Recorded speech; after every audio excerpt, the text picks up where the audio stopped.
সাম্প্রতিক সময় অভিনেত্রী কোয়েল মল্লিককে নিয়ে কম বিতর্ক হয়নি। ইতিমধ্যেই তৃণমূল কংগ্রেসের রাজ্যসভার সাংসদ পদ থেকে তিনি ইস্তফা দিয়েছেন।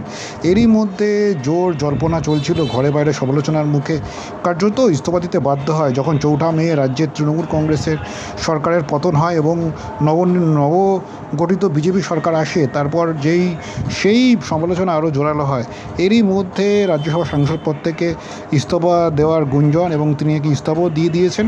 আর এরই মধ্যে পরিবারকে নিয়ে দিন কয়েক আগেই বেড়াতে গিয়েছিলেন আমেরিকায়। সেই নিয়েও কম কটাক্ষ হয়নি, যদিও সেই সব কটাক্ষের কোনো রকম জবাব দেননি কখনই অভিনেত্রী কোয়েল। বরাবরই বিতর্কের মাঝেও নিজে চুপ ছিলেন অভিনেত্রী, বরাবরই বিতর্ক থেকে নিজে দূরে সরিয়ে রেখেছিলেন। তবে এবার সেই আমেরিকা যাওয়ার মুহূর্তকেও যখন ভাগ করেছিলেন বিমানে, দেখা গিয়েছিল কোয়েলের ছবি, একাধিক ছবি, তাতেও কিন্তু কার্যত নানা রকম কটু মন্তব্য করা হয়েছিল। তবে এবার আমেরিকার বিভিন্ন শহরে ঘুরছেন, সেই সমস্ত ছবি নিউ ইয়র্ক থেকে শুরু করে একের পর এক শহরে ঘুরছেন পরিবার, বাবা রঞ্জিত মল্লিক, মা, সকলের সঙ্গে, এবং সেই ছবি অভিনেত্রী কিন্তু সামাজিক মাধ্যমে যথারীতি ভাগ করে নিয়েছেন। দেখা যাচ্ছে সেখানে একাধিক ছবি, কখনো টাইমস স্কোয়ারের বাবার সঙ্গে মনোরম সন্ধি উপভোগ করছেন, কখনো আবার তার কাজিন অর্থাৎ বিভিন্ন তুতো ভাই বোনদের সঙ্গে লং ড্রাইভে বেরিয়েছেন।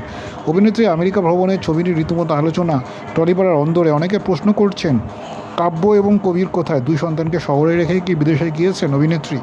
ছবিতে অবশ্য 2 খোদের কাউকে দেখা যায়নি, তাই আরও প্রশ্ন জোরালো হয়েছে। তবে নিজের ব্যক্তিগত জীবন নিয়ে প্রকাশ্যে কোনো আলোচনা করতে কখনোই রাজি নন অভিনেত্রী কোয়েল। সে কথা গত 1 মাসে যেন আরও একবার বুঝিয়ে দিয়েছেন অভিনেত্রী।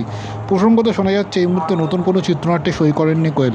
তিনি নাকি আরও বেশি মন দিয়েছেন সুরিন্দর ফিল্মসের OTT প্ল্যাটফর্মের কাহিনিতে। নানান ধরনের গল্প শুনছেন কোয়েল। ইতিমধ্যেই শোনা যাচ্ছে এরকমই একটি OTT প্ল্যাটফর্মের গল্প, অর্থাৎ ওয়েব সিরিজে গুরুত্বপূর্ণ চরিত্রে নাকি দেখাও যেতে পারে। যদিও সবটা এখনও আলোচনা বা গুঞ্জনের স্তরেই রয়েছে, কিন্তু এই মুহূর্তে আমেরিকা সফর যে চুটিয়ে উপভোগ করছেন পরিবারের সঙ্গে, সে কথা বলাই যায়। বিতর্ক আপাতত তাকে স্পর্শ করতে পারেনি।